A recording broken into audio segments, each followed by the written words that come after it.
Qui était El Cid? Beaucoup le connaissent comme le héros le plus emblématique de l'Espagne, mais sous la légende, nous découvrons le véritable El Cid de l'histoire. Rodrigo Díaz de Vivar, un chevalier né en Castille au milieu du XIe siècle. Il a commencé comme le bras droit du roi Sancho de Castille, le plus grand général du roi, qui remportait victoire après victoire. Mais après la mort de son roi dans des circonstances suspectes, El Cid fut banni du royaume de ses ancêtres et devint capitaine mercenaire au service de l'émir musulman de Saragosse. Finalement, cependant, El Cid allait se lancer seul et devenir un conquérant à part entière. En fin de compte, El Cid allait affronter l'une des forces les plus puissantes de l'époque, l'empire almoravide du Maroc, apparemment invincible. Qu'est-ce qui motivait le Cid ? Était-ce le pillage ou la conquête ? Était-il un chevalier profondément loyal envers le roi de ses ancêtres ? Ou était-il un croisé inspiré par la croix pour affronter les Almoravides ? Il est indéniable que la vie d'El Cid fut l'une des plus passionnantes et remarquables de l'époque. Né d'un chevalier de la petite noblesse, El Cid finit par devenir l'un des hommes les plus puissants de sa génération. Comment la légende est-elle née ? Qui en était l'instigateur ? El Cid, le campeador Rodrigo Díaz, le chevalier de Vivar. Dans ce documentaire, nous examinerons les sources primaires pour aller au-delà des légendes et plonger dans la véritable histoire d'El Cid. Nous explorerons à la fois les chroniqueurs chrétiens et musulmans qui ont été témoins des exploits du Cid et nous verrons ce qu'ils avaient en tasse à dire sur sa vie et son époque. Rejoignez-nous aujourd'hui sur Real Crusades History pour découvrir la vie d'El Cid. Janvier 1097, El Cid est campé avec une petite armée à Biren. Ils sont actuellement encerclés. Une énorme armée almoravide les a suivis le long de la côte est de l'Espagne et se trouve maintenant sur les hauteurs, bloquant leur passage. Pendant ce temps, depuis la mer, des navires almoravides tirent des flèches sur le camp chrétien, les piégeant. Parmi les hommes d'El Cid, l'ambiance est morose. Comment pourraient-ils jamais vaincre cette énorme armée almoravide ? Cependant, Rodrigo Díaz, El Cid n'est pas découragé. Il parcourt les rangs de ses hommes à cheval et prononce le discours suivant. « Écoutez-moi, mes plus chers et fidèles compagnons. Vous devez être forts et puissants au combat. Maîtrisez-vous fermement. Vous devez être sans peur. Ne reculez pas devant le nombre de vos ennemis. Aujourd'hui, notre Seigneur Jésus-Christ les livrera entre nos mains et à notre pouvoir. » Ainsi, menant ses chevaliers, El Cid chevauche vers la bataille, en infériorité numérique mais rempli de courage.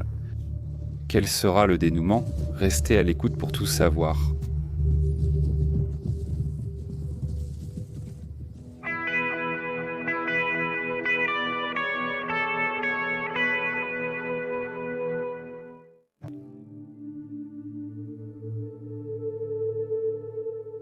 Le flux des années est vaste et incessant.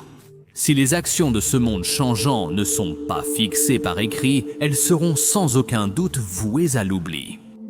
Nous sommes donc résolus à incarner et établir, à la lumière de l'écrit, la descendance de ce noble et vaillant homme, Rodrigo Díaz, ainsi que les batailles qu'il a héroïquement livrées. C'est ainsi que s'ouvre l'Historia Roderici, notre source latine primaire la plus importante sur la vie de Rodrigo Díaz de Vivar, l'homme connu dans l'histoire sous le nom d'El Cid. Certains pensent que l'auteur était peut-être en réalité l'un des compagnons d'El Cid, qui a vécu certains des moments les plus éprouvants de la vie et de la carrière du Cid.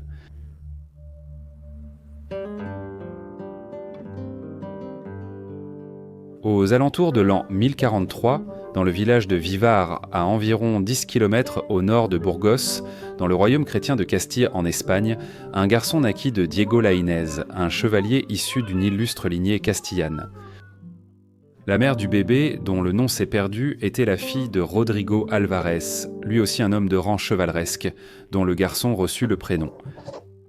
Le plus ancien texte que nous ayons sur El Cid, le poème latin Carmen Campi Doctoris, affirme qu'il est issu d'une famille des plus nobles. Il n'y en a pas de plus ancienne en Castille. L'historien Richard Fletcher explique que cette formulation était en réalité une manière polie d'indiquer que Rodrigo ne faisait pas partie des plus hauts rangs de l'aristocratie.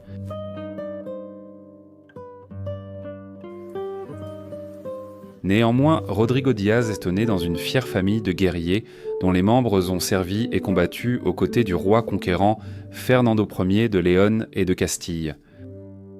C'était une époque de grands bouleversements dans la péninsule ibérique, l'actuelle Espagne et le Portugal.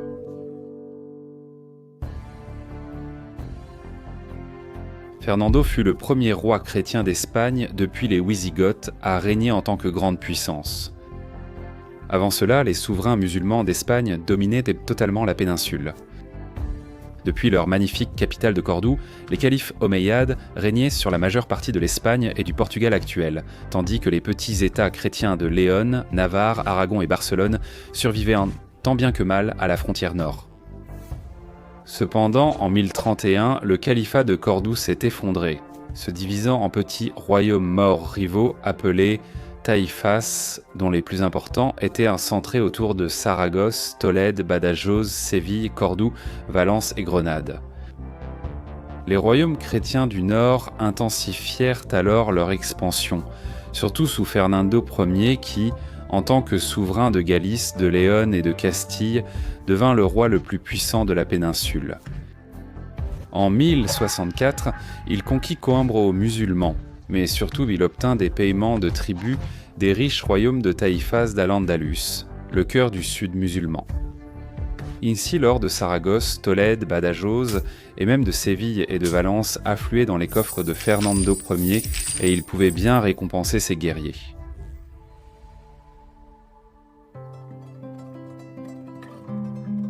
C'est dans cette cour énergique du roi Fernando Ier que grandit le jeune Rodrigo Díaz, où il fut compagnon d'armes du fils aîné du roi, Sancho, héritier de Castille.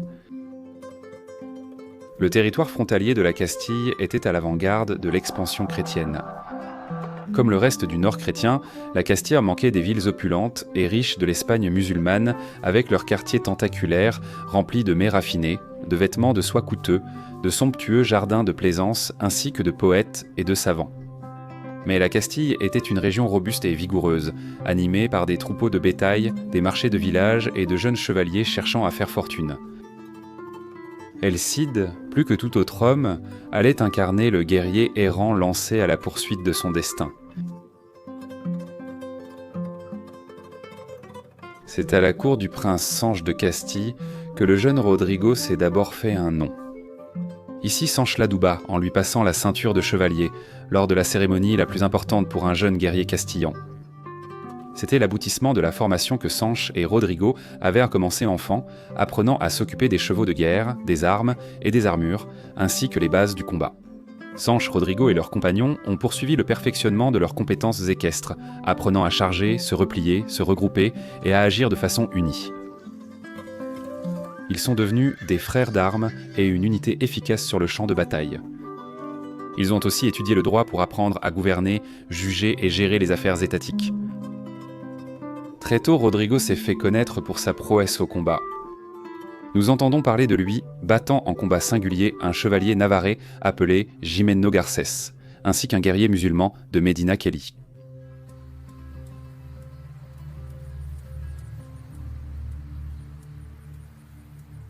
Avant que Fernando Ier ne meure en 1065, il a divisé son royaume entre ses fils.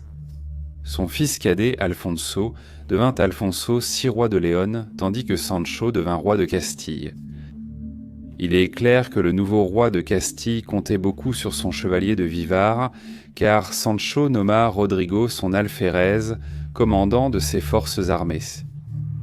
C'était un grand honneur pour un chevalier issu d'une famille de rang moyen, et cela a peut-être suscité la jalousie de certains membres de la cour issus de familles plus nobles. En tant qu'alférez, Rodrigo portait l'épée, la lance et le bouclier du roi lors des cérémonies. Il supervisait les troupes domestiques du roi, le noyau de l'armée royale. C'était la responsabilité de Rodrigo de recruter, former et superviser cette bande, souvent indisciplinée de jeunes guerriers. Il agissait également en tant que principal conseiller militaire du roi Sancho. Il était indéniablement le bras droit du roi.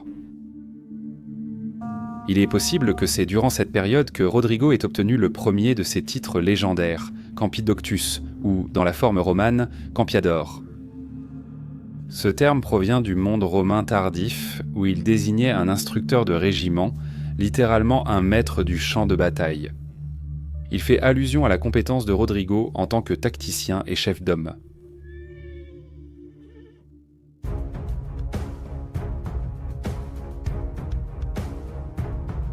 La tension a toujours couvé entre les rois frères, Sancho et Alfonso VI, qui supportaient non mal de partager le royaume de leur père. Mais lorsque leur mère, la reine Sancha, est morte en 1067, cette tension a éclaté en guerre ouverte. En tant que commandant des forces armées de Sancho, Rodrigo lui-même a mené les Castillans contre le roi Alfonso VI de Léon. À chaque étape, Mando, Tarlin, Sancho et Rodrigo avaient l'avantage, battant Alfonso à la bataille de Lantara en 1068 et à la bataille de Golpegera en 1072. Lors de cette seconde bataille, le roi Alfonso a été capturé. Sancho prit alors la couronne de Léon et ainsi la Castille et Léon furent à nouveau unis. Alfonso fut libéré et est parti en exil à la cour du souverain musulman Al-Mamoun Taïfa, l'émir de Tolède.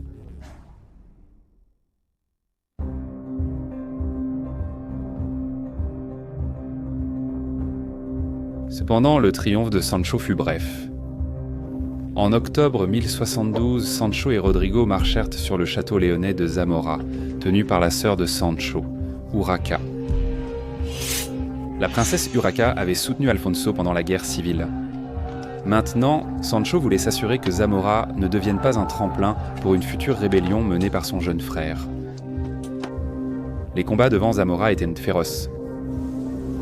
L'Historia Roderici relate les sièges de Zamora.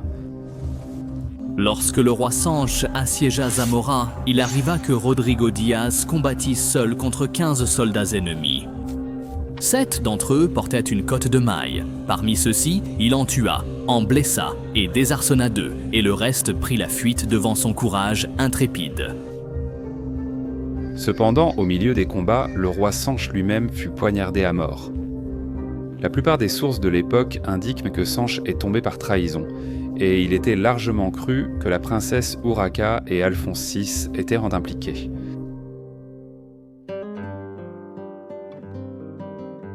Mais il n'y avait aucune preuve. Les soupçons semblaient être les plus forts parmi le cercle rapproché de Sanche, mené par Rodrigo lui-même. Néanmoins, Alphonse VI était désormais l'héritier incontesté. Il se rendit dans la ville royale de Léon, où il fut couronné roi de tout le royaume de Léon-Castille. Plus tard, la légende raconte que Rodrigo insista pour qu'Alphonse jure sur la Bible qu'il n'avait pas été impliqué dans la mort du roi Sanche. Mais les sources originales n'en disent rien. La Historia Roderici rapporteroi. Alphonse l'a reçu avec honneur comme son vassal et l'a gardé dans son entourage avec beaucoup d'affection respectueuse. Le roi lui donna pour épouse l'une de ses parentes, Dame Chimène, fille du comte Diego d'Oviedo. En effet, Alphonse VI arrangea un mariage prestigieux pour Rodrigo. Du point de vue d'Alphonse, cela aidait à unir les différentes parties de son royaume et à instaurer de la bonne volonté parmi l'entourage de son défunt frère. Ce mariage est un signe qu'Alphonse souhaitait offrir une place à Rodrigo à sa cour, malgré leur histoire mouvementée. Il est certain qu'Alphonse avait besoin d'un homme aussi compétent que le Campeador.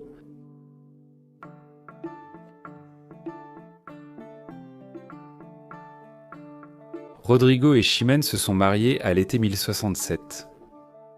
Leur union était un partenariat solide qui survivrait à de nombreuses épreuves. La jeune famille s'est vite agrandie.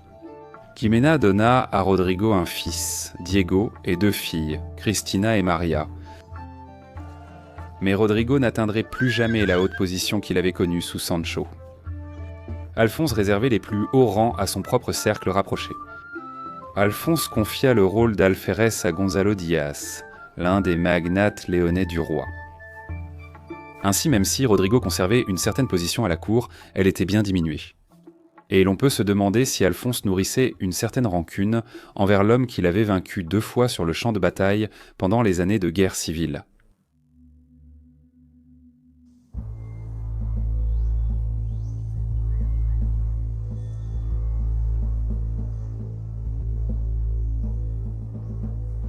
Une fois qu'il eut assuré son contrôle sur Léon et Castille, le roi Alphonse VI renouvela le système de paria de feu, son père, c'est-à-dire l'extraction de paiements de tribut des royaumes taïfa musulmans des régions mauresques d'Espagne, c'est-à-dire Al-Andalus. Dans certaines circonstances, les souverains musulmans eux-mêmes cherchaient alors la protection d'Alphonse. Al-Mamoun, le souverain musulman de Tolède qui avait autrefois offert l'asile à Alphonse, mourut en 1075 et son petit-fils Al-Qadir devint émir. Mais Al-Qadir était un souverain faible et certaines factions parmi la noblesse musulmane de Tolède complotaient en sa mort. Al-Qadir demanda de l'aide au roi Alphonse qui accepta de sécuriser le régime de l'émir à Tolède en échange de nouveaux paiements de tribut et de la reddition des châteaux frontaliers de Zorita, Ruega et Canales. Al-Qadir accepte et Alphonse envahit Tolède avec son armée écrasant toute résistance. Al-Qadir était assuré sur son trône pour l'instant. Le fait qu'Al-Qadir devait son pouvoir aux chrétiens n'augmentait pas sa popularité parmi les Maures de Tolède. Alphonse VI occupait ses chevaliers à collecter le tribut auprès des riches taïfas musulmanes. À cette époque, les villes les plus riches d'Espagne étaient aux mains des Maures, et les émirs tenaient des cours fastueuses. L'émir de Badajoz, un homme débonnaire qui soutenait les poètes, avait un ruisseau qui traversait son palais. Lors des banquets, des mets délicieux flottaient sur des plats en or depuis la cuisine, ravissant les invités. Le royaume d'Alphonse, plus rude et plus robuste, ne possédait pas de tels raffinements, mais son armée était la meilleure d'Espagne, et tandis qu'il prélevait un tribut sur les émirs des taïfas, il préparait des plans pour annexer un jour leurs villes étincelantes. En 1079, Alphonse envoya Rodrigo Diaz en mission habituelle de collecte de tribut à Séville auprès de l'émir Al-Mutamid. Là, Rodrigo apprit que le voisin et ennemi d'Al-Mutamid, Abdallah, émir de Grenade, avait lancé une armée pour envahir Séville. Cette force d'invasion était dirigée par plusieurs chevaliers chrétiens, parmi lesquels des membres de haut rang de la noblesse léonaise et castillane, notamment le comte Garcia Ordóñez, Fortin Sanchez et Lope Sanchez.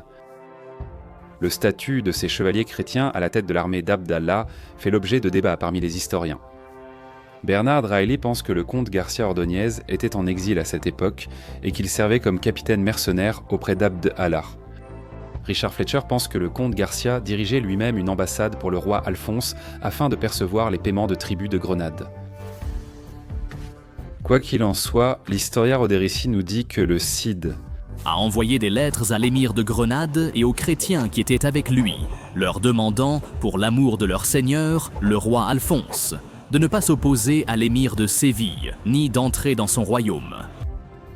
La lettre de Rodrigo n'eut aucun effet sur Garcia et ses compagnons qui poursuivirent leur avancée. Al-Mutamid était hystérique et suppliait El Cid de protéger ses terres. El Cid, agissant pour protéger le tributaire d'Alphonse, partit à la tête de ses propres chevaliers ainsi que des morts d'Al-Mutamid. Il affronta l'armée de Garcia lors de la bataille de Cabra, une autre des nombreuses banco-batailles qui allaient en rendre le Cid célèbre.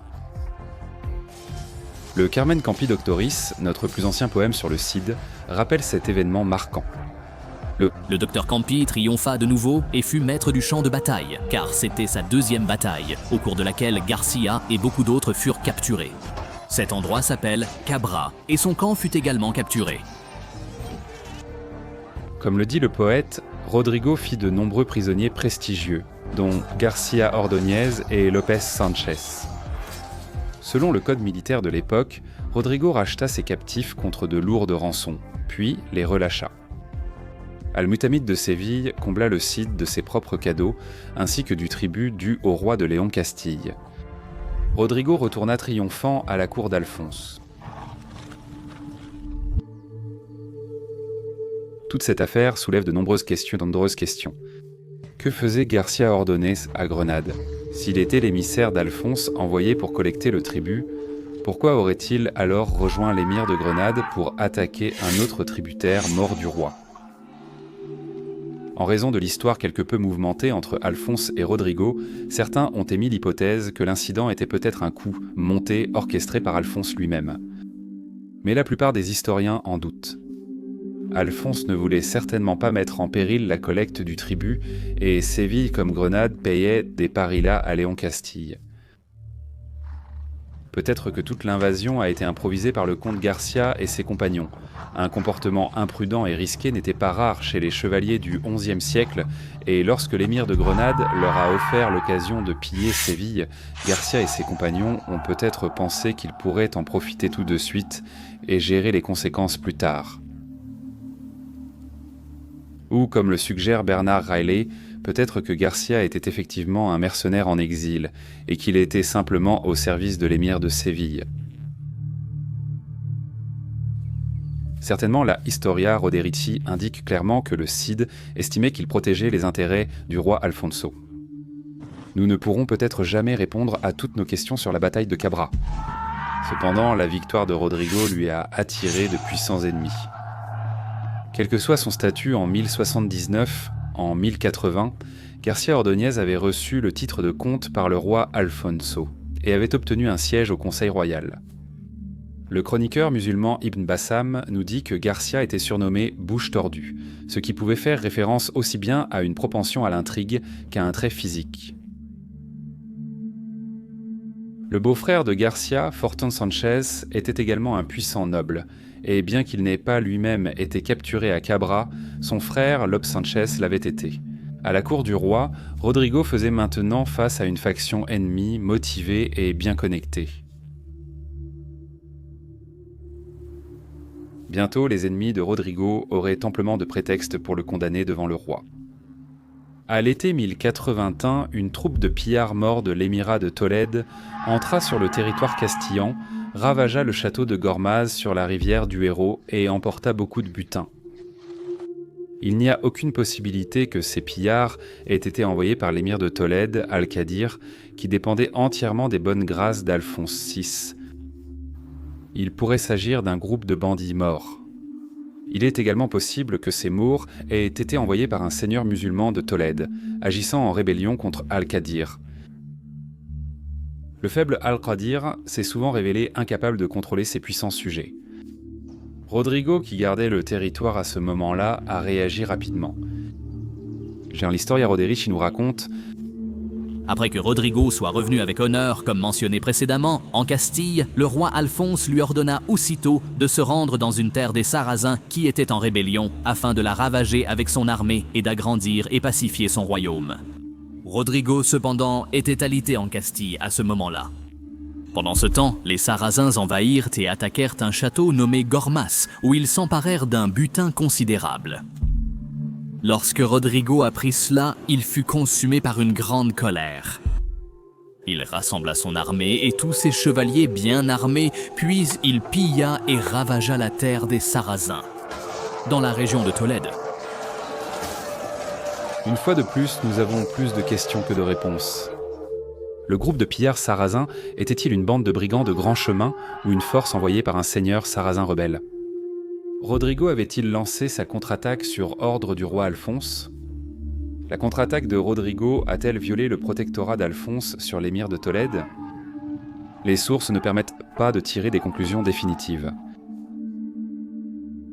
Cependant, il est certain que le raid de Rodrigo à Tolède a été le catalyseur de son bannissement.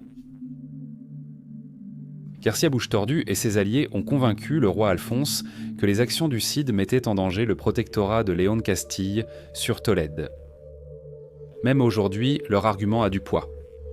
Même si Alphonse lui-même avait ordonné le raid, si cela sapait le parrainage d'Alphonse envers Al-Qadir, Rodrigo aurait été un bouc émissaire tout trouvé. Peut-être qu'Alphonse avait ordonné le raid et que Rodrigo était allé trop loin. Peut-être que Rodrigo avait agi sans le consentement du roi. Quoi qu'il en soit, le résultat était le même. Alphonse bannit el Cid de Léon Castille.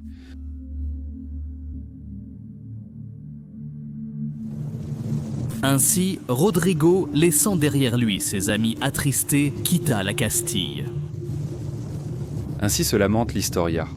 Sans aucun doute, l'exil du Cid fut un événement traumatisant pour sa famille et ses proches. Nous ne savons pas si Rodrigo a emmené sa femme et ses enfants avec lui. Il y a quelques indices donnant qu'il les a laissés sous la garde de l'abbé de Cardennia, dans les terres ancestrales de Ximena, en Galice. N'était pas rare que des nobles exilés laissent leurs femmes et leurs enfants dans la sécurité et le confort d'un monastère, surtout compte tenu de l'incertitude qui attendait Rodrigo. Il est à noter qu'un groupe important d'hommes a suivi El Cid dans son exil. Beaucoup de ces hommes étaient encore d'anciens frères d'armes de Rodrigo, des chevaliers castillans qui avaient combattu à ses côtés sous le règne du roi Sancho. D'autres étaient encore des compagnons plus récents, dont certains peut-être même morts. C'était le cercle rapproché du Cid, sa propre troupe de guerre personnelle, des hommes qui lui avaient enjuré fidélité, qui l'admiraient en tant que chef et qui étaient convaincus qu'il leur apporterait la victoire et le butin. Le fait que ces hommes aient été prêts à suivre Rodrigo dans l'incertitude de l'exil en dit long.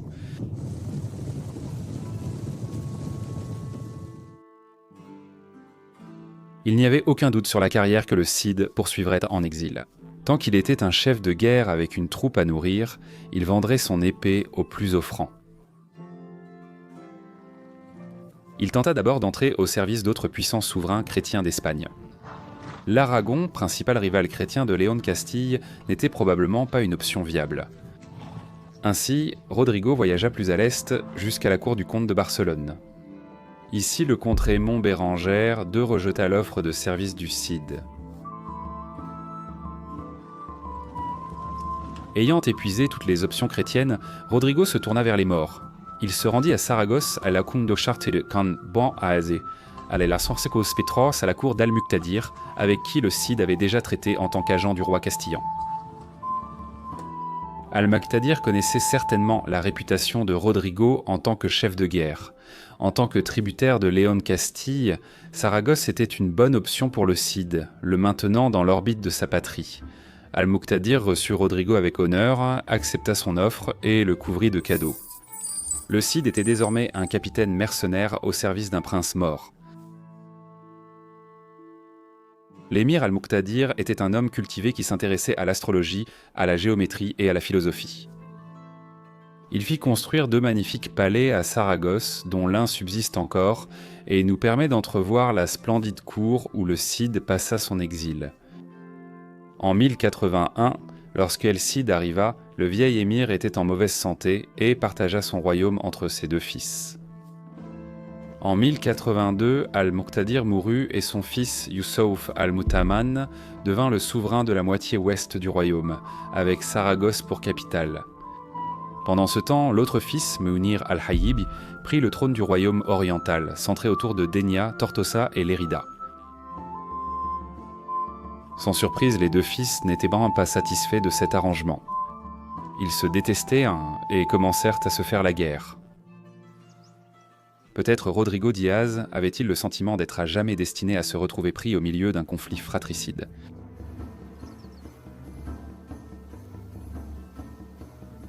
Al-Mutamin, le nouvel émir de Saragosse, s'empressa de renouveler l'accord de son père avec Rodrigo Diaz. Il confia au Cid le commandement de ses forces militaires et lui donna pour mission de détruire son frère Al-Haïb. Pendant ce temps, Al-Haïb recruta un allié chrétien. Béranger Ramon, de comte de Barcelone, qui convoitait Saragosse, s'allia avec l'émir Al-Haïb de Dania.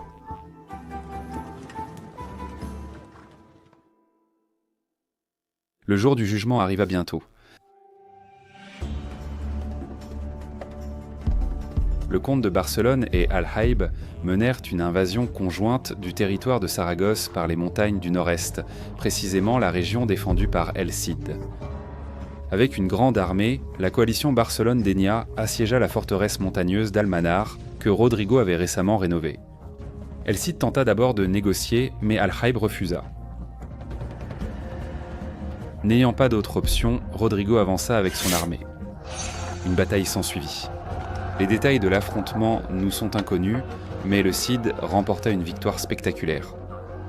Comme toujours, la confiance de ses partisans, alliée à ses compétences de commandant, porta ses fruits. Une fois de plus, le Cid fit des prisonniers prestigieux, parmi lesquels le comte de Barcelone lui-même.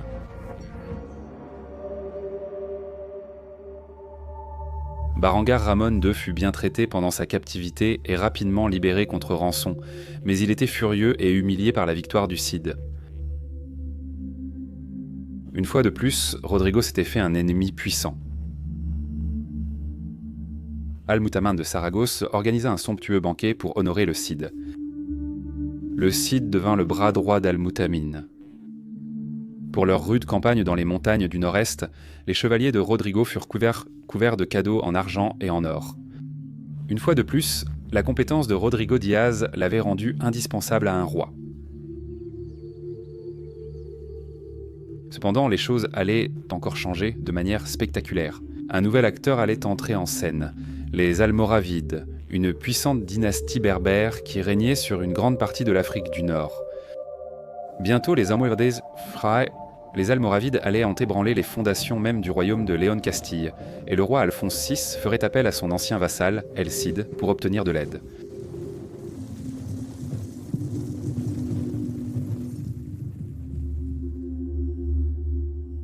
Avant de poursuivre l'histoire d'El Cid, nous devons examiner deux événements clés qui ont marqué sa vie. La conquête chrétienne de Tolède en 1085 et la bataille de Sagrajas en 1086, au cours de laquelle Alphonse VI affronta les puissants Almoravides du Maroc. Tout cela préparera le terrain pour les événements les plus importants et décisifs de la vie d'El Cid. Restez avec nous pour la suite de l'histoire. Sous le règne du roi Alphonse VI de Léon et de Castille, l'Espagne chrétienne recevait de plus en plus d'influences venues d'au-delà des Pyrénées. Des moines français ont introduit les observances clunisiennes, alors que des chevaliers français sont venus combattre les morts. La papauté, en pleine réforme grégorienne, exerçait une influence plus forte. Ces deux grands papes réformateurs, Alexandre II de 1061 à 1073 et Grégoire V de 1073 à 1085, se sont tous deux vivement intéressés à la Reconquista, en faisant une priorité de soutenir les efforts espagnols contre les Maures. Alexandre II a aidé à organiser la campagne connue dans l'histoire sous le nom de croisade de Barbastro, lancée en 1064, soit environ 3 décennies avant la première croisade. C'est cette expédition, et non la première croisade, qui comprenait ce qui était sans doute la première indulgence de croisade sanctionnée par le pape. Dans les mots du pape Alexandre, ces chevaliers destinés à partir pour l'Espagne, nous, par l'autorité des saints apôtres Pierre et Paul, les déchargeons de la pénitence et leur accordons la rémission des péchés. Cela ressemble beaucoup à l'indulgence que les papes allaient accorder aux croisades tout au long des XIIe et XIIIe siècles. Les historiens débattent encore de la question, mais Barbastro a peut-être été la véritable première croisade, même si ce ne fut finalement qu'un épisode dans une évolution continue des concepts religieux et militaires qui allait façonner le mouvement des croisades dans les siècles à venir.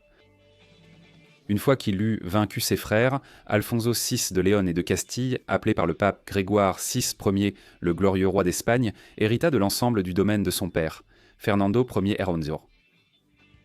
Comme son père, Alfonso profita des tribus versées par les royaumes musulmans de Taïfa de Séville, Grenade, Badajoz, Tolède et Saragosse. Cependant, le père d'Alfonso avait grandement accru la puissance de Léon Castille, la préparant à annexer les 50 000 km² du Transduero. L'ambition d'Alfonso était de faire avancer la reconquête. Tolède, d'autrefois la cité royale des rois wisigoths, était un désir de longue date du nord chrétien.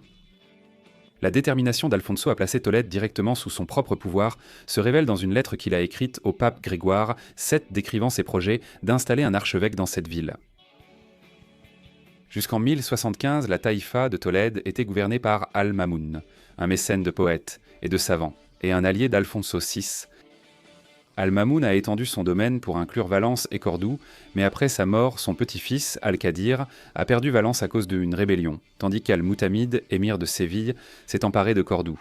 En 1078, un coup d'État à Tolède même força Al-Qadir à fuir à la cour d'Alfonso, où il supplia le monarque chrétien de le rétablir au pouvoir. Alfonso saisit l'occasion. En menant ses troupes vers le sud, il prit le contrôle direct des forteresses entourant Tolède. Sur le trône de Tolède, il plaça Al-Qadir, qui à son tour versa un immense tribut à Léon Castille. À l'été 1083, Alfonso mena une campagne au cœur de la taïfa de Séville pour punir l'émir Al-Mutamid de son refus de payer le tribut annuel. Alfonso, avec une force écrasante, mena son armée au cœur d'Al-Andalus, ravageant la campagne. À Tarifa, le monarque chrétien atteignit la pointe sud de la péninsule, où il monta son étalon jusque dans les vagues, criant « Voici l'extrémité de l'Espagne et j'y ai posé le pied. Fonceci Branolas solis ». Tout cela symbolisait la maîtrise d'Alfonso sur l'Ibérie et servait à intimider les autres taïfas pour qu'ils n'interfèrent pas avec sa conquête prévue de Tolède. Le règne d'Al-Qadir à Tolède était devenu intenable. De nombreux Tolédans le voyaient comme une marionnette faible des chrétiens détestés et des factions complotaient activement son renversement. Al-Qadir supplia à nouveau Alphonse d'assiéger Tolède pour qu'il puisse lui remettre la ville avec honneur, en entend. En été 1084, Alphonse débuta le siège officiel de la ville. Alphonse accorda à Al-Qadir la courtoisie de lui laisser le temps de demander de l'aide aux autres taïfas musulmanes, ce qui, comme prévu, ne donna rien. Le 6 mai 1085, Tolède se rendit. Cela marqua une avancée monumentale dans la reconquista chrétienne, car depuis la conquête arabe initiale, aucun roi chrétien n'avait régné à Tolède. Alphonse traversait maintenant la ville en triomphe. Alphonse offrit des conditions favorables aux musulmans qui décidèrent eux de rester. Le droit de pratiquer librement leur culte, conserver leurs biens et leur mosquée principale. Le roi accorda des conditions tout aussi généreuses aux juifs locaux. Malgré tout, il était presque certain qu'au final, les chrétiens reprendraient la grande mosquée, anciennement une église wisigothique. Au départ du roi, l'archevêque Bernard saisit la grande mosquée et la transforma en cathédrale. Alphonse ne revint jamais sur l'œuvre de l'archevêque, et la mosquée resta la principale cathédrale de Tolède. Certains commentateurs insistent sur le traitement équitable d'Alphonse envers les musulmans de Tolède. Mais la vérité est que les futurs rois croisés d'Espagne, comme Alphonse le Batailleur ou Jacques le Conquérant, accordent eux aussi généralement des conditions généreuses aux morts conquis. Alphonse VI a pu occuper non seulement Tolède, mais aussi une vaste région de la vallée du Tage, de Talavera à l'ouest jusqu'à Guadalajara à l'est. Al-Qadir fut récompensé pour sa loyauté en étant nommé souverain de Valence par Alphonse. Pendant ce temps, les autres souverains des taïfas s'alarmaient. Ils s'étaient habitués à un système stable, bien que humiliant, de paiement de tribut aux chrétiens. La chute de Tolède annonçait le destin ultime de toutes les terres mortes alors que le roi de Léon gagnait en puissance. Al-Mutamid de Séville envoya une ambassade auprès des Almoravides d'Afrique du Nord pour demander leur aide. La christianisation de Tolède provoqua une réaction des Almoravides. La prise de Tolède sera l'objectif militaire principal des Almoravides dans la péninsule ibérique pour les prochaines décennies. En 1085, Alphonse, 6 rois de Léon et de Castille, était au sommet de sa puissance. Avec Tolède en sa possession, son royaume s'étendait désormais au cœur de l'Espagne et était prêt à s'étendre davantage dans les parties de la péninsule contrôlées par les musulmans, connus sous le nom d'Al-Andalus. Les émirs qui gouvernaient l'Ossatian, les cités-États musulmanes du sud de l'Espagne, appelées taïfas, reconnaissaient leur incapacité à contrer la puissance d'Alphonse et firent donc appel aux Almoravides d'Afrique du Nord pour obtenir de l'aide. Alors, qui étaient ces Almoravides ? Les Almoravides étaient une secte berbère qui maintenait une discipline militaire tout en respectant strictement les principes fondamentaux de l'islam. Leur chef était une figure sévère et énigmatique, Youssouf ibn Tashfin. Contrairement aux émirs musulmans raffinés d'Espagne qui vivaient entre eux dans le luxe, Youssouf était un guerrier robuste du désert. La discipline personnelle de Youssouf inspirait une grande loyauté chez ses partisans. Sous son commandement, les Almoravides ont conquis le Maroc et l'ouest de l'Algérie, dominant ainsi une grande partie de l'Afrique du Nord. Youssouf et ses hommes rejetèrent la richesse et le luxe qu'ils pensaient avoir corrompu les villes musulmanes de l'époque et insistèrent plutôt sur une tenue simple. Ils se voilaient jusqu'aux yeux pour montrer qu'ils étaient en à part, ce qui leur valut le surnom des voilés. Youssouf considérait les émirs des taïfas d'Espagne comme inefficaces et négligents envers leurs obligations de musulmans. Et pourtant les émirs espagnols étaient prêts à risquer d'être eux-mêmes conquis par les Almoravides plutôt que de voir toute la péninsule ibérique tomber aux mains des chrétiens. Al-Mutamid, émir de Séville, écrivit qu'il préférait garder les chameaux pour les Almoravides plutôt que de s'occuper des cochons pour Alphonse VI.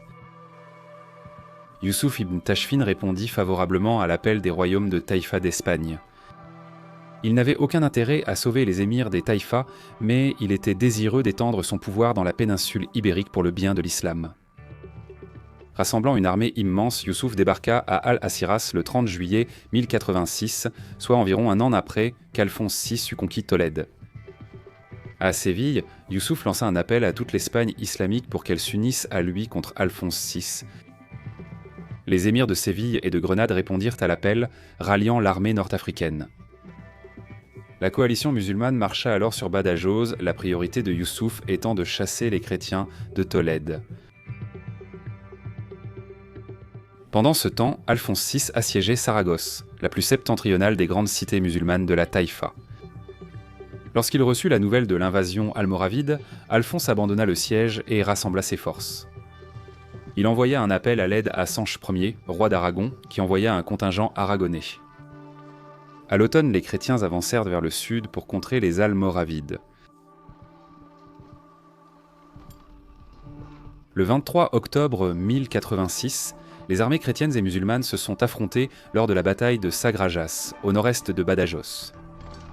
L'armée d'Alphonse comptait environ 2500 hommes, composée d'environ 750 cavaliers lourds, plus environ 750 cavaliers légers, moins expérimentés, et environ 1000 fantassins. La coalition musulmane surpassait les forces chrétiennes en nombre d'environ 3 contre 1, mais Alphonse VI avait confiance dans la force de sa cavalerie lourde, qu'il pensait capable de briser les formations ennemies et d'assurer une victoire rapide. Au début, les forces chrétiennes ont décimé l'avant-garde musulmane avec une série de charges de cavalerie. Youssouf avait placé les forces des émirs espagnols à l'avant, tout en gardant ses propres Almoravides en réserve.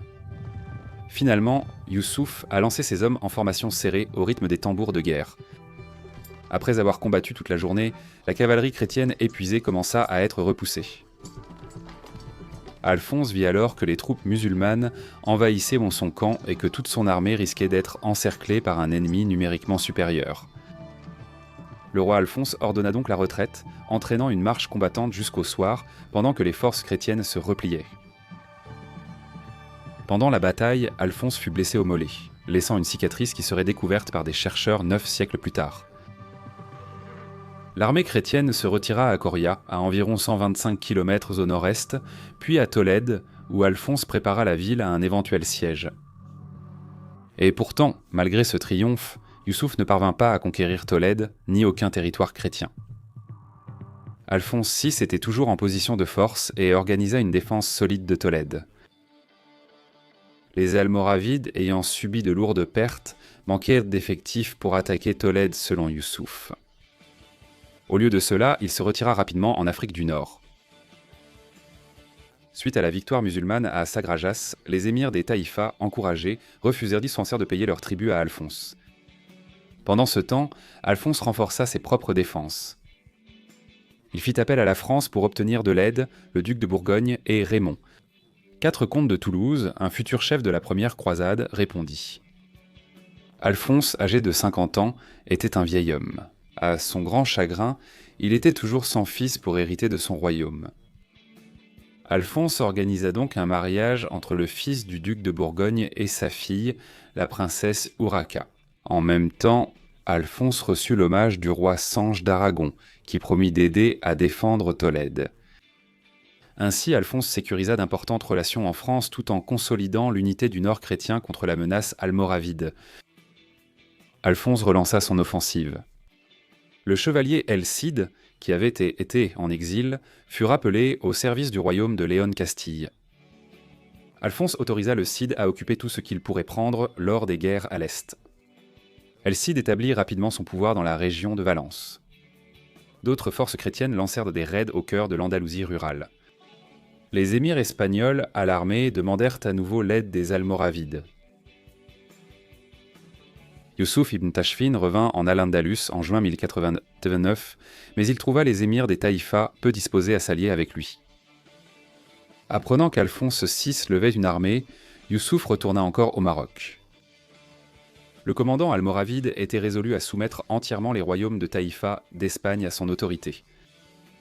Les émirs des Taïfas s'étant révélés être des alliés instables, uniquement intéressés à monter les Almoravides et Alphonse VI les uns contre les autres. Dans tout Al-Andalus, les juristes musulmans ont incité à la rébellion en soutien aux Almoravides. Le poète Al-Soumaïsir a écrit une critique cinglante des émirs des Taïfas. Se révolter contre vous est un devoir, car vous faites cause commune avec les chrétiens. Se retirer de votre allégeance n'est pas un crime, car vous-même avez retiré votre allégeance au prophète. En 1090, Youssouf est retourné en Al-Andalus. Il a rapidement déposé les émirs de Grenade et de Malaga, les envoyant comme prisonniers au Maroc. En mars 1091, les Almoravides ont conquis Cordoue. Ensuite, Youssouf a capturé Séville et a envoyé l'émir, Al-Moutamid, qui avait demandé son aide au départ, au Maroc, où il a été emprisonné pour le reste de sa vie.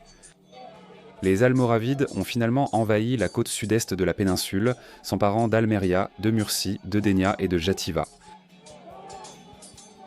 Youssouf régnait maintenant sur un empire qui s'étendait des deux côtés du détroit de Gibraltar. Pratiquement toute l'Espagne musulmane était sous son contrôle. Seuls les taïfas de Valence et de Saragosse résistaient encore. Les Almoravides ont complètement changé la situation stratégique en péninsule ibérique. Les royaumes chrétiens du Nord faisaient désormais face à un Al-Andalus uni, renforcé par toute la puissance de l'empire nord-africain de Youssouf. Fini le temps où le royaume de Léon Castille pouvait dominer les émirats taïfas. Désormais, les lignes de front étaient clairement tracées entre le nord chrétien et les Almoravides au sud. La domination de l'Espagne était incertaine, et les royaumes chrétiens affrontaient là leur plus grand danger depuis l'époque d'Almanzor.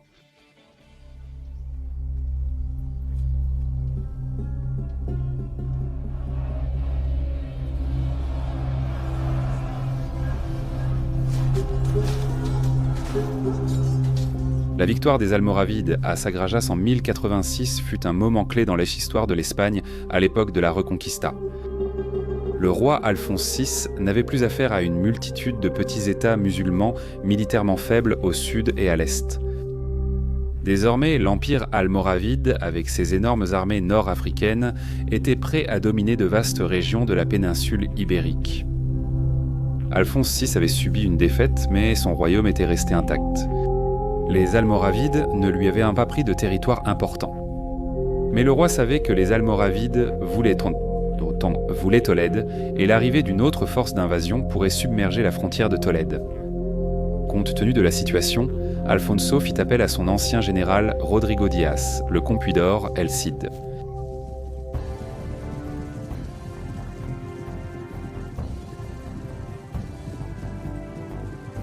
À Tolède, en décembre 1086, le Cid se présenta devant le roi Alfonso, proclamant que lui, comme toujours, était le fidèle serviteur du roi. Alfonso combla le Cid de privilèges, lui confiant la charge de nombreux châteaux castillans importants. Mais surtout, Alfonso accorda à Rodrigo un autre privilège, comme le relate l'Historia. De plus, le roi Alfonso lui accorda cette concession et ce privilège dans son royaume, selon lesquels toutes les terres ou châteaux qu'il pourrait lui-même acquérir, aux dépens des Sarrasins sur les terres des Sarrasins, lui appartiendraient en pleine propriété, non seulement à lui, mais aussi à ses fils et filles, ainsi qu'à tous ses descendants. L'octroi par Alfonso du droit de conquête à El Cid n'est pas surprenant, compte tenu de la montée en puissance des Almoravides. Alfonso devait protéger sa frontière contre une future invasion almoravide. Quelle meilleure protection que d'envoyer le Cid faire ce qu'il savait faire de mieux, gagner des batailles et conquérir des territoires, San Horacio. Le 21 juillet 1087, Alfonso VI tint sa cour dans la capitale castillane, Burgos avec ses chevaliers, le Cid et le nouvel archevêque de Tolède, Bernard de Sahagún, un moine clunisien de grande réputation. Ici, Alfonso accorda des chartes à toutes les nouvelles colonies chrétiennes de la vallée du Tage autour de Tolède. Puis, les Almoravides envahirent de nouveau en mars 1089, déterminés à sécuriser Murcie, le territoire côtier méditerranéen entre Grenade et Valence. Al-Qadir, émir de Valence, fut alarmé et demanda l'aide d'El Cid.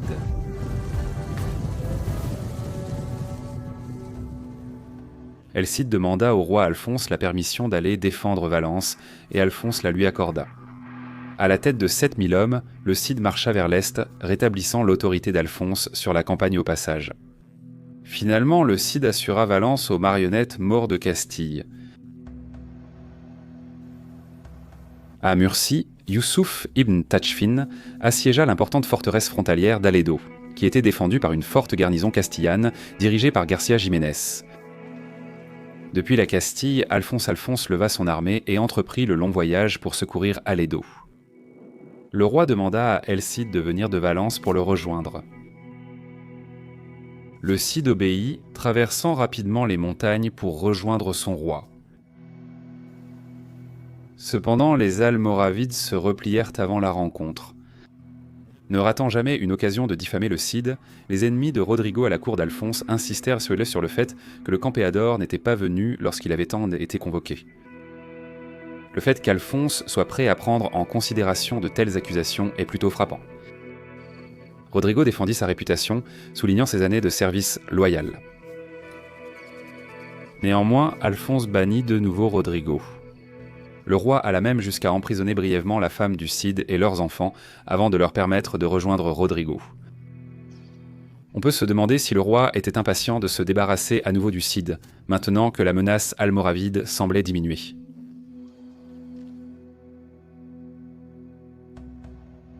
Sergio, dévasté mais déterminé, était prêt à tracer sa propre voie en cette nouvelle année 1090. Il partit vers l'est avec ses hommes. Il pilla les terres de son vieil ennemi, l'émir Al-Haïb de Denia, et extorqua un tribut à Al-Qadir, émir de Valence, à quelques kilomètres au sud de l'actuel Castellón. El Cid s'est installé à la forteresse de Burriana. Le Cid, désormais entouré de ses hommes les plus fidèles, détenait les prémices de ce qui allait devenir son propre principat. Cela ne signifiait pas que Rodrigo se sentait à jamais séparé du monarque de ses ancêtres. Le Cid ne renonça jamais à son allégeance envers Alfonso et, à certains égards, il se considéra toujours comme le sujet du roi. Comme les événements futurs allèrent le montrer, Alfonso II considérait toujours, dans une certaine mesure, le Cid comme son homme, même si leur relation était souvent tendue à l'extrême, tendue par des rivalités passées, des jalousies de cour et des faiblesses humaines.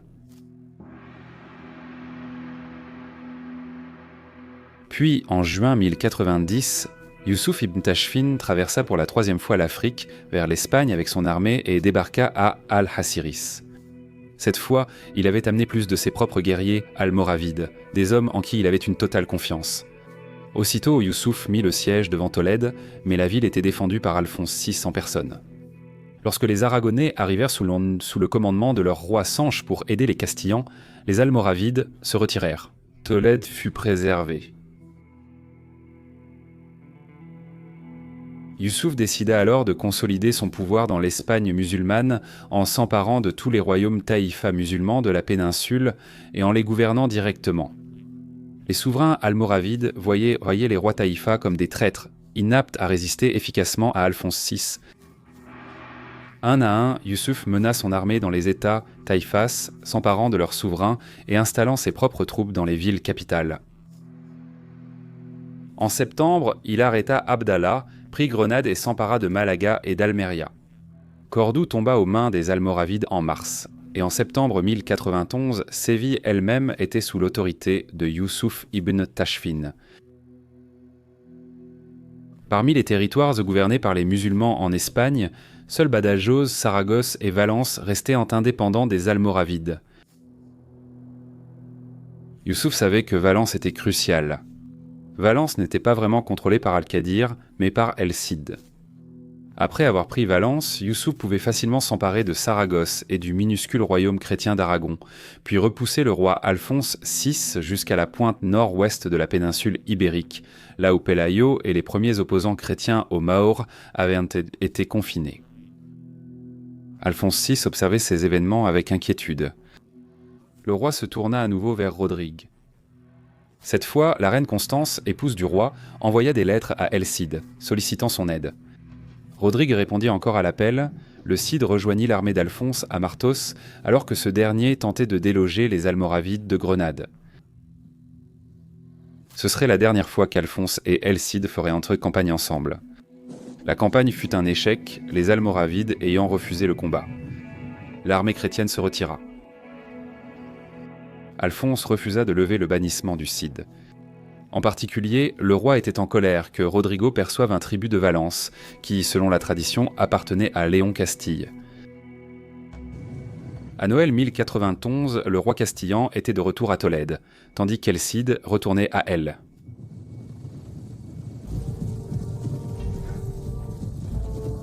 Cid savait qu'un moment critique approchait. Il avait grandi avec les histoires et les chansons de la Reconquête et connaissait par cœur les batailles de Lé de Roderick, Pelayo, Alphonse le Chaste, Alphonse le Grand et d'autres anciens héros de l'Ibérie chrétienne. Un chroniqueur musulman de Valence rapporte que le Cid aurait dit « Un Rodrigo a perdu cette péninsule, un autre Rodrigo la sauvera ». Après Noël de l'an 1091, El Cid a officialisé une alliance avec l'émir de Saragosse, qui était désireux d'éviter le sort des autres rois maures conquis par les Almoravides. Rodrigo a également conclu une alliance avec le roi Sancho d'Aragon et son fils Pedro. Tout au long de l'an 1092, les Almoravides ont poursuivi leur avancée implacable à travers le sud-est de l'Espagne. Dirigés par l'un des fils de Youssouf, les Almoravides prirent Toué-Murcie au printemps, puis Aledo, et à la fin de l'été et en automne, Denia Jativa et Alcira. Cela les amena à seulement 35 km de Valence elle-même. Pendant ce temps, à l'intérieur de Valence, l'avancée des Almoravides provoqua une crise politique. Ibn Jahaf, un riche noble pro-almoravide, mena une révolte contre la marionnette d'El Cid, Al-Qadir. Les rebelles d'Ibn Jahaf s'emparèrent rapidement de la ville.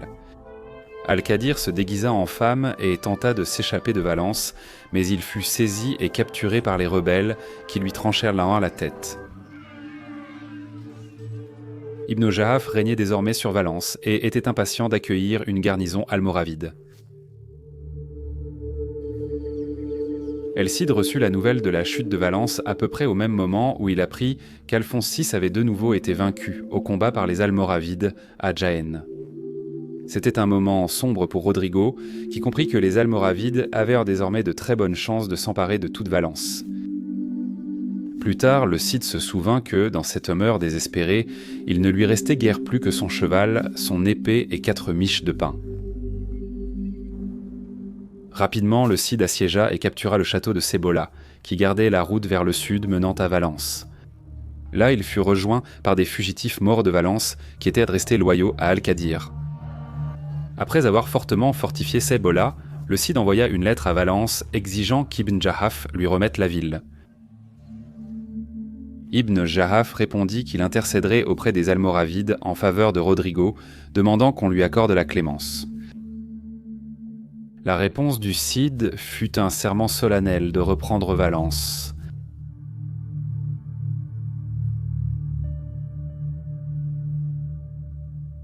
Le siège de Valence par le Cid commença en juillet 1093. Son armée était réduite et il manquait de navires pour un blocus naval. La stratégie de Rodrigo était d'étouffer l'approvisionnement en ravageant le territoire environnant depuis ses bases à Cebolla au nord et Benicadel qu'il venait de capturer au sud. Beaucoup des châteaux locaux étaient dirigés par des capitaines morts nommés par El Cid lui-même, et il restait tant de fidèles au Cid aujourd'hui. Le Cid épargna de nombreuses terres agricoles, espérant garder la loyauté des paysans. Le stratagème de Rodrigo réussit et ses hommes auront suffisamment de vivres. Pendant ce temps, les Almoravides étaient distraits dans la moitié ouest d'Al-Andalus, où ils étaient occupés à soumettre le puissant émirat de Badajoz. Youssouf a manifestement sous-estimé la menace de Rodrigo pour Valence. En 1094, la situation à Valence était désespérée. La famine a dévasté la population.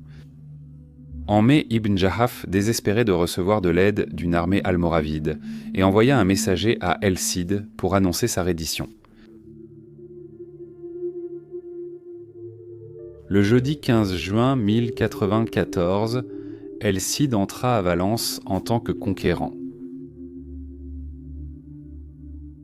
Avec ses chevaliers, il prit possession du palais pour en faire sa résidence.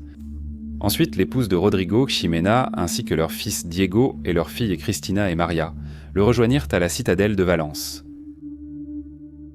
Un poète ultérieur a décrit en détail la scène où le Cid, son épouse et ses enfants montèrent en haut de la tour de la citadelle, contemplant la mer et les magnifiques terres agricoles de la campagne environnante. La vision du poète devait être proche de la réalité. Valence était en effet une ville royale, le cœur de l'un des districts les plus anciens et prospères d'Espagne. Pour le Cid et les siens, c'était l'ultime triomphe.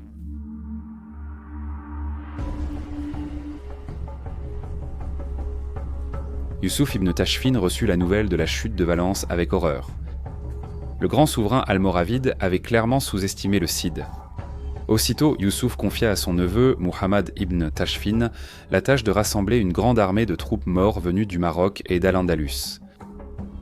Les ordres de Muhammad étaient de marcher sur Valence, de la conquérir et de revenir avec Rodrigo Diaz enchaîné. Youssouf voulait voir le Cid jeté à ses pieds, vivant.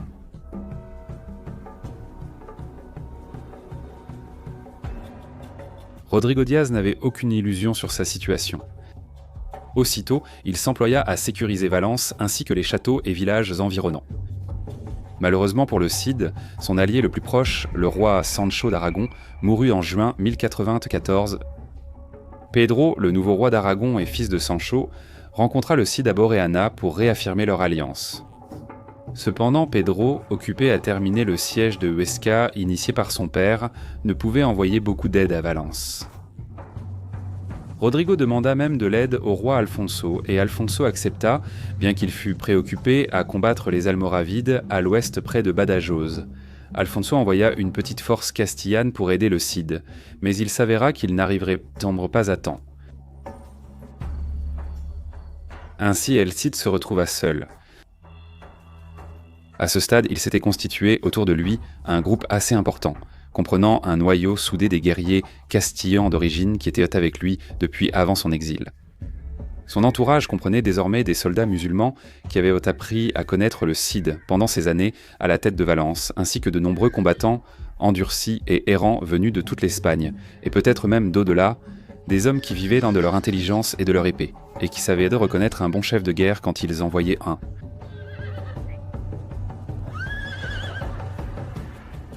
Des rapports continuaient d'arriver à Valence concernant l'armée almoravide qui approchait, une armée remarquablement grande.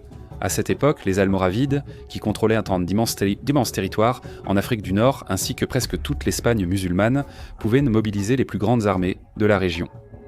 La petite troupe hétéroclite du Cid était indéniablement en large infériorité numérique face à l'armée de Muhammad ibn Tashfin qui approchait, bien que l'ampleur exacte nous soit inconnue. Muhammad était convaincu que Rodrigo Diaz, le chef de guerre arrogant et local, ne pourrait pas résister efficacement. L'atmosphère était tendue à Valence. Méfiant envers la population mort locale, Rodrigo expulsa de nombreux hommes capables de combattre. Ces hommes confisquèrent les armes et les outils en fer. À la fin du mois d'octobre, l'armée almoravide était déployée devant les murs de Valence, sur une plaine appelée Quarte. Cette force énorme devait être un spectacle impressionnant pour les hommes du Cid, qui regardaient depuis les remparts de Valence. Plus tard, les poètes ont imaginé l'épouse et les filles du Cid, terrifiées par le son des tambours almoravides. L'auteur de l'Historia Rotariki raconte la scène avec une telle vivacité qu'on peut penser qu'il en a été témoin. L'armée almoravide campa autour de Valence pendant 10 jours et 10 nuits. Chaque jour, ils faisaient le tour de la ville, hurlant et criant dans un vacarme de voix bigarrées et remplissant l'air de leurs beuglements, et ils tiraient souvent des flèches sur les tentes et les habitations de Rodrigo et de ses soldats. Mais Rodrigo, toujours vaillant de cœur, réconfortait et fortifiait ses troupes avec virilité et priait constamment avec ferveur le Seigneur Jésus-Christ afin qu'il envoie une aide divine à son peuple. Le chroniqueur musulman Ibn al-Kamar nous fournit le plus de détails sur le déroulement de la bataille et sur le plan de bataille du Cid. Rodrigo divise son armée en deux. Il envoya la première par la porte principale. Pensant que cette division devait être menée par Rodrigo lui-même, les Almoravides ont affronté l'attaque de toutes leurs forces. Cependant, Rodrigo n'était pas avec cette première force. Au lieu de cela, le Campiador mena une seconde force, plus importante, par une petite porte de la ville, puis se déplaça discrètement pour se positionner derrière le camp almoravide. Pendant que les Almoravides étaient engagés avec la première division de l'armée d'El Cid, le Cid lui-même prit d'assaut le camp de Muhammad. L'apparition soudaine d'une seconde cavalerie chrétienne, ravageant et semant le chaos derrière les lignes almoravides, provoqua la confusion parmi les rangs de Muhammad.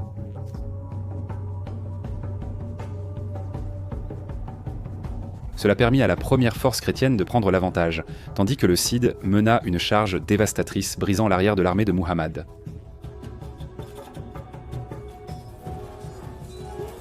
La panique gagna alors les rangs almoravides, poussant de nombreux soldats morts à fuir. Cela se transforma en une déroute totale, les chevaliers du Cid poursuivant et abattant les hommes dispersés.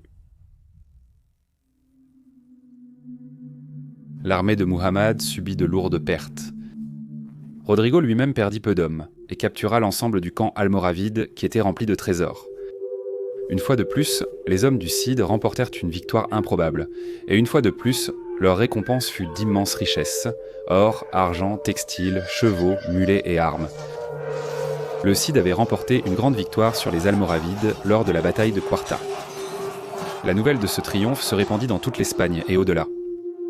Un scribe aragonais alla jusqu'à dater une charte. L'année où les Almoravides sont venus à Valence et où Rodrigo Diaz les a vaincus et a capturé toutes leurs troupes. La bataille de Quarta fut la première défaite sur le champ de bataille jamais subie par les Almoravides. Ce fut un important coup de pouce au moral pour les chrétiens d'Espagne, qui craignaient auparavant que les Almoravides soient invincibles. Youssouf ibn Tashfin fut stupéfait par la nouvelle de la bataille de Quarta. Il pouvait à peine croire que la vaste et splendide armée de son neveu avait été détruite par ce renégat castillan, El Cid. Il jura de détruire ce chrétien gênant et de placer Valence sous la domination almoravide. Les Almoravides vaincus, El Cid traita durement les morts qui lui résistèrent à Valence. Il ne montra aucune pitié envers Ibn Jahaf, qu'il fit brûler vif. Il s'empara de toutes les richesses de la faction d'Ibn Jahaf et les utilisa pour renforcer les défenses de sa principauté, car il savait qu'il serait bientôt attaqué de nouveau par Youssouf ibn Tashfin.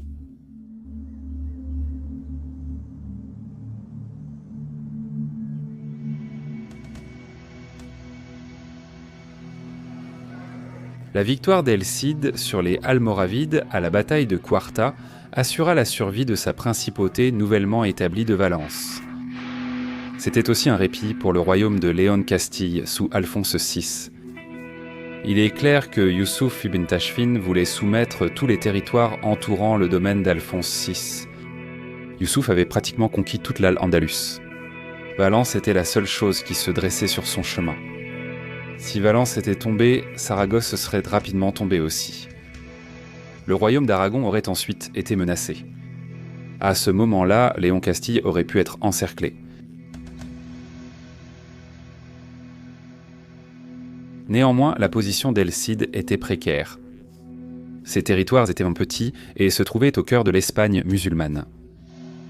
Il entretenait de bonnes relations avec l'émir de Saragosse, mais cela aurait pu facilement changer, surtout si Saragosse avait ressenti toute la puissance des Almoravides à sa porte. Rodrigo savait bien qu'il devait agir rapidement pour sécuriser sa position. Le roi Alphonse VI de Léon Castille semble avoir reconnu le rôle crucial que jouait El Cid dans la lutte contre les Almoravides. Après qu'Huarte, le fils et héritier du Cid, Diego, se rendit en Castille pour servir dans l'armée du roi Alphonse. À cette époque, Diego était un jeune homme robuste qui avait reçu l'entraînement militaire de son père. Il ne fait aucun doute que la position de Diego à la cour d'Alphonse représentait une opportunité prestigieuse pour un jeune homme issu de l'élite guerrière. Le fait que le fils d'El Cid serve désormais le roi Alphonse indique une amélioration des relations entre Rodrigo et son ancien maître. Les historiens ne s'accordent pas sur la nature de leur relation à cette époque. Ramón Méndez Pidal pensait qu'El Cid n'était rien de moins que le vassal d'Alphonse, tenant Valence au nom du roi. Richard Fletcher n'est pas d'accord et estime qu'El Cid agissait en tant que souverain indépendant. Nous en savons beaucoup plus sur les relations entre El Cid et le roi d'Aragon à cette époque. Les deux se sont rapprochés dans une alliance encore plus étroite, gardant mutuellement leur château et menant des opérations militaires conjointes.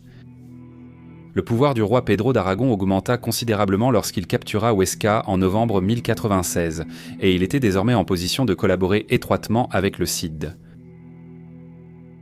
Pendant ce temps, Youssouf ibn Tashfin continuait de faire pression sur les royaumes chrétiens d'Espagne. Il mena lui-même campagne contre le roi Alphonse VI, tandis qu'il envoyait que son neveu, le général Mouaban ibn Tashfin, diriger une autre armée contre le Cid et prendre Valence. À la fin de l'an 1096, le roi Pierre d'Aragon rejoignit le Cid pour une conférence à Valence. Rodrigo et Pierre décidèrent de combiner leurs armées et de marcher vers le sud, où ils renforceraient la forteresse frontalière cruciale de Benicadel, dans les contreforts entre Xativa et Denia. Alors que le Cid et le roi Pierre marchaient vers le sud, ils s'approchèrent dangereusement de l'armée en marche de Muhammad. Comme d'habitude, les Almoravides étaient bien plus nombreux que leurs adversaires chrétiens. Arrivés rapidement à Benicadel, le Cid et Pierre ravitaillèrent le château en vivres et en armes, et assignèrent des hommes supplémentaires à la garnison. Ensuite, ils menèrent leurs troupes vers le nord, le long de la côte méditerranéenne, vers Valence. Cependant, les éclaireurs de Mohammed avaient en repéré l'armée chrétienne. Le général almoravide envoya un messager à sa flotte qui longeait la côte, leur ordonnant de naviguer vers le nord jusqu'à Bayronne. Mohammed s'élança alors promptement avec son armée. Devançant les chrétiens, les Almoravides occupèrent les hauteurs s'étendant vers la mer, juste sur le passage de la cavalerie de Rodrigo et Pedro. Mohammed avait positionné ses forces de manière brillante. Le Cid et ses alliés étaient en infériorité numérique et encerclés. Les tirs de flèches des navires almoravides pouvaient atteindre les chrétiens sur la côte, tandis que les cavaliers almoravides menaçaient Dorsina de charger depuis la direction opposée. La peur se répandit parmi les troupes chrétiennes, mais El Cid parcourut leurs rangs à cheval, les exhortant à combattre avec bravoure. C'était en janvier 1097. L'Historia Rotariki rapporte les paroles du Cid à ses hommes ce jour-là. « Écoutez-moi, mes plus chers et fidèles compagnons. Vous devez être forts et puissants au combat. Ressaisissez-vous, vous devez être sans peur. Ne tremblez pas devant le nombre de vos ennemis. Aujourd'hui, notre Seigneur Jésus-Christ les livrera entre nos mains et à notre pouvoir. » Le Cid et Pedro ont adopté une approche directe. Guidés par des chevaliers sans tête, ils ont chargé férocement l'armée almoravide. Comme à Quarta, le Cid a utilisé la densité des troupes almoravides contre eux. Muhammad ne s'y attendait pas, car ses troupes ont été prises au dépourvu par l'audace de l'attaque. La férocité de la charge initiale a fait rompre l'avant-garde almoravide. Quand le reste de l'armée almoravide a vu leurs compagnons battre en retraite, la peur les a envahis et d'autres divisions ont commencé à se disperser. El Cid et Pedro ont saisi l'avantage, lançant charge après charge, brisant rapidement l'armée de Muhammad. La retraite almoravide était si chaotique que de nombreux soldats de Muhammad se sont noyés dans la rivière. Les chrétiens ont capturé l'intégralité du camp almoravide.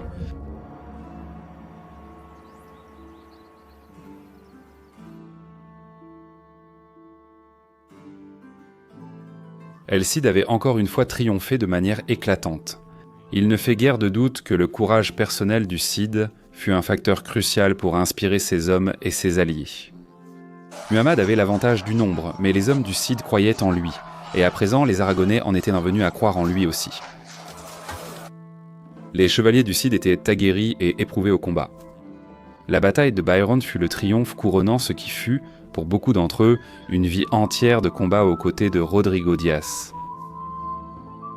C'est possible que la conduite du Cid lors de cette bataille ait inspiré un jeune homme remarquable présent à l'occasion, le frère cadet du roi Pedro, le prince Alphonse, qui deviendrait un jour Alphonse le Batailleur, le célèbre roi guerrier d'Aragon. Il semble que le jeune prince ait appris une ou deux choses ce jour-là, en combattant aux côtés de Rodrigo Diaz, le campeador, El Cid. El Cid et le roi Pedro entrèrent ensemble dans Valence, étrier contre étrier, leurs hommes chargés de butin et, comme le raconte l'Historia Roderici, glorifiant Dieu avec une dévotion sincère pour la victoire qu'il leur avait accordée. Le triomphe de Bayronne fut assombri en août, lorsque de mauvaises nouvelles arrivèrent à Valence. Le roi Alphonse VI de Léon Castille avait été vaincu par les Almoravides à la bataille de Consuegra. L'un des hommes tués lors de cette bataille était Diego, le fils unique de Rodrigo et Ximena. Ce fut un moment déchirant pour le Cid et sa famille. L'historien Richard Fletcher se demande si le Cid ne devient pas plus impitoyable et sans pitié envers ses ennemis après la perte de son fils. Après avoir vaincu 2 invasions almoravides, Rodrigo porta désormais le combat chez l'ennemi. Rassemblant son armée, le Cid marcha contre le gouverneur almoravide de Ativa, le chassant de Merviedro sur la côte et le poursuivant jusqu'à Almenara. Le Cid assiégea et captura Almenara à l'automne 1097, puis se consacra à la conquête de Merviedro elle-même. Merviedro est un château crucial, la forteresse naturelle la plus solide de la côte du Levante espagnol. Pendant la deuxième guerre punique, une force romaine avait résisté à Hannibal depuis ce château. Son nom signifie « vieux mur ». La position de Merviedro sur une corniche élevée et traîtresse la rendait imprenable aux assauts. Ainsi le Cid dut assiéger le château. Les défenseurs morses firent appel à Youssouf ibn Tashfin. Pour une raison quelconque, Youssouf n'envoya aucune aide. Peut-être hésitait-il à voir une autre de ces puissantes armées détruites par El Cid. Les forces d'El Cid bloquèrent toute entrée et sortie du château, et finalement les défenseurs acceptèrent de se rendre. Rodrigo leur accorda 30 jours pour évacuer la forteresse, et beaucoup partirent pis pendant ce délai. Cependant, lorsque le Cid prit possession du château en juin 1098, ceux qui avaient résisté furent rassemblés par le Cid et envoyés enchaîner à Valence. Rodrigo remercia Dieu. Avec la conquête de Merviedro, sa principauté avait acquis une position défensive cruciale. Il fit construire une église là-bas et à Almenara. Pour El Cid, l'an 1098 fut une année consacrée aux préoccupations religieuses au sein de sa principauté. Dans ses chartes de cette période, il se désigne comme prince de Valence et se décrit comme combattant les batailles de Dieu. Il a converti la grande mosquée de Valence en une cathédrale dédiée à Sainte Marie, la Vierge, mère du Rédempteur. Il a également collaboré avec le roi Alphonse et l'archevêque Bernard de Tolède pour obtenir un archevêque pour Valence. Bernard a recommandé Jérôme de Périgord, un moine français qui avait déjà servi à Tolède. Rodrigo a accueilli Jérôme en 1098 et a collaboré étroitement avec lui pour doter et restaurer l'église valencienne. Rodrigo s'est montré désireux de s'aligner sur la papauté et ses dernières réformes. Dans cet esprit, Jérôme s'est rendu en Italie pour être consacré évêque par le pape Urbain II, le pape qui avait lancé la première croisade. Il est à noter qu'au moment où El Cid rétablissait l'église latine à Valence, en 1098, l'armée de la première croisade remportait des victoires en Syrie, reprenant l'ancien évêché chrétien d'Antioche. Durant cette période où le Cid accordait des chartes et fondait des églises, nous avons un aperçu de son entourage proche. Ces hommes importants se tenaient en fait comme témoins et leurs identités nous sont parvenues sous forme d'une liste de noms. Ramiro, Nuno, Rodrigo, Martin, Diego, Fernando, tous des noms assez courants dans l'Espagne chrétienne latine de la fin du XIe siècle. Qui était un de ces hommes ? Nous savons seulement que ces hommes étaient ceux en qui le Cid avait le plus confiance, des hommes qui ont certainement combattu à ses côtés au cœur de la bataille. Ces hommes étaient soit des combattants, mais aussi des administrateurs, des conseillers, ceux qui accomplissaient le travail du gouvernement. En 1099, le Cid avait taillé une principauté au cœur de l'Espagne mort. Il avait pris Valence, le gain le plus important de la Reconquista depuis la prise de Tolède, et il avait sécurisé un réseau de châteaux et de villes environnants. C'est cette année-là, au sommet de son triomphe, que Rodrigo Díaz, El Cid, mourut dans son lit dans la citadelle de Valence, le 10 juillet, seulement 5 jours, avant que l'armée de la première croisade, loin en Palestine, ne s'empare de la ville sainte de Jérusalem. Il avait environ 56 ans. Comme les hommes de la première croisade, Rodrigo était un aventurier, un guerrier audacieux qui se battait pour Dieu, la gloire et la richesse. À cette période difficile et guerrière, cela n'était pas contradictoire. C'était une époque où les guerriers priaient Dieu pour la victoire et considéraient les richesses et le butin qu'ils remportaient comme un don du ciel. El Cid était à la fois attaché à son propre pouvoir et engagé dans la cause chrétienne. Ses propres chartes le décrivent comme menant les combats de Dieu, et l'Astoria Roderici rappelle ses invocations au Seigneur alors qu'il préparait ses hommes à entrer dans la mêlée. Aujourd'hui, El Cid est parfois décrit comme un chevalier des deux mondes, ce qui indique qu'il était à l'aise pour combattre aussi bien pour des souverains musulmans que chrétiens.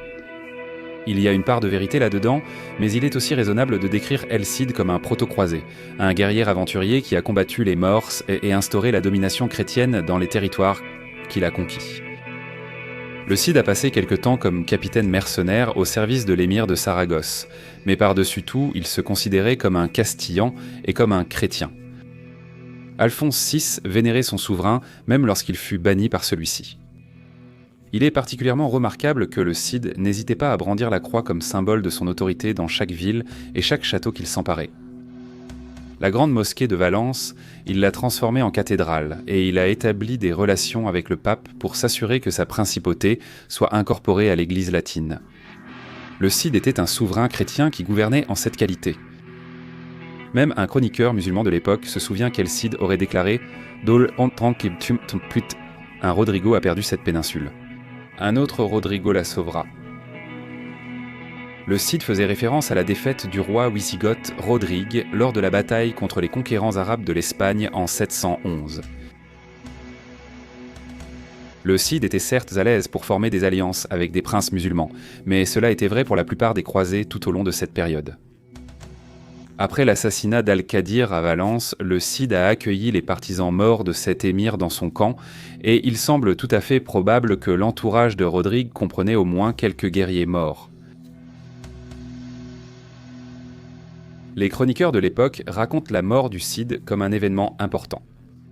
Le chroniqueur musulman Ibn Bassam, témoin d'une grande partie de la fin de carrière du Cid, le détestait, mais l'a tout de même loué. Cet homme, le fléau de son temps, par son appétit de gloire, par la prudente fermeté de son caractère et par sa bravoure héroïque, était l'un des miracles d'Allah. L'auteur chrétien de l'Historia Roderici a écrit « En Poche, tant qu'il vécut en ce monde, il remporta toujours un noble triomphe sur ses ennemis. Il ne fut jamais vaincu par personne. » À Poitou, un chroniqueur a noté pour l'année 1099, en Espagne, à Valence, le comte Rodrigo est mort. Ce fut un grand chagrin pour les chrétiens et une joie pour leurs ennemis païens.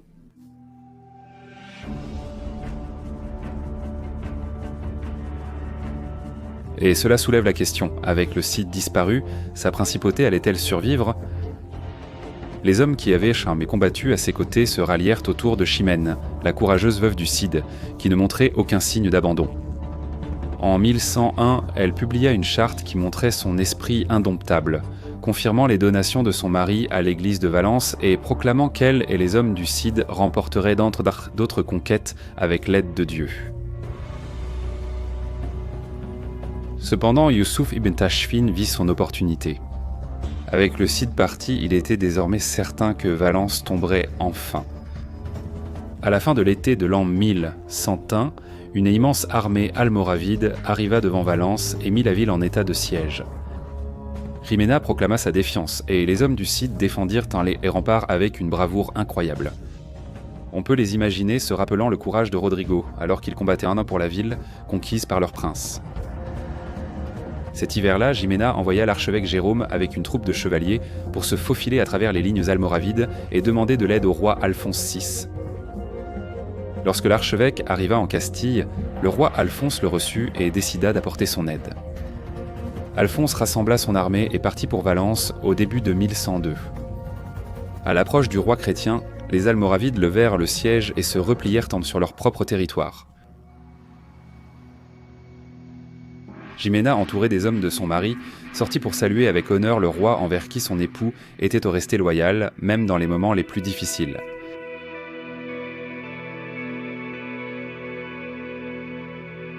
Le roi Alphonse VI n'avait pas toujours été juste envers le Cid, mais après la disparition de Rodrigo, il traita l'héritage de son ancien général avec le plus grand honneur.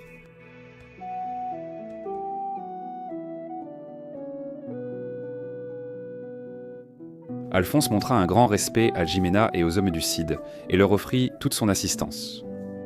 Jimena offrit sans hésiter au roi l'héritage de son mari, Valence, ainsi que tout ce qu'il avait conquis dans ses environs. Alphonse considéra la situation avec attention, mais décida d'évacuer Valence. La ville était trop éloignée des territoires chrétiens d'Espagne et trop vulnérable aux attaques almoravides.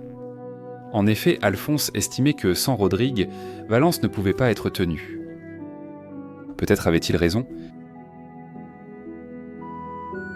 Il informa Chimène de sa décision et elle l'accepta comme la parole de son roi. Alphonse ordonna que les restes du Cid soient ramenés avec tous les honneurs dans la terre de son père. Chimène supervisa la préservation de l'héritage de son époux. Durant avril 1102, des préparatifs de départ furent réalisés. Le butin de guerre, les armes, le mobilier domestique et les textiles furent emballés avec les trésors sacrés de la cathédrale, ainsi que les chartes et documents juridiques, tout cela devant être préservé pour le jour où, comme tous les Castillans le croyaient Valence serait reprise par les chrétiens. Plus important que tout, Chimène et les chevaliers du Cid préparèrent le corps de Rodrigo pour le long voyage vers l'ouest. Ensuite, escortés par le roi Alphonse et son armée, Chimène, ses filles et les hommes du Cid quittèrent Valence, retournant une fois de plus vers la terre des châteaux, la Castille, où Rodrigo était né. En partant, Alphonse fit brûler Valence jusqu'au sol, déterminé à ne rien laisser qui puisse être utile aux morts. Au moment où les Almoravides prirent le contrôle de la ville en ruine, le corps du Cid était de retour en Castille, reposant enfin chez lui.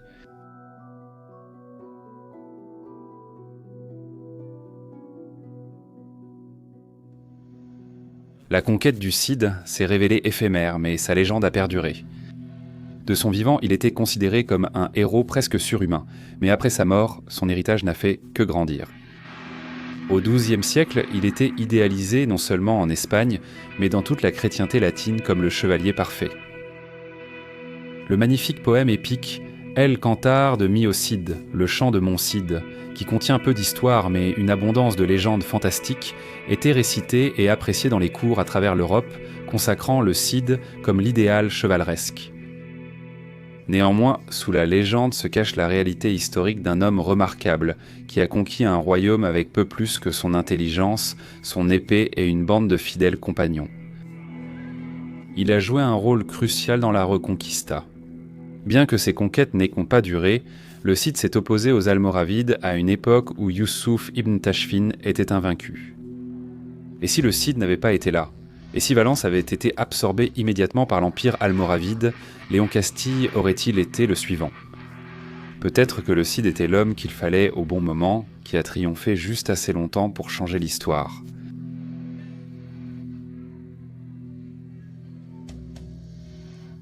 Merci d'avoir regardé.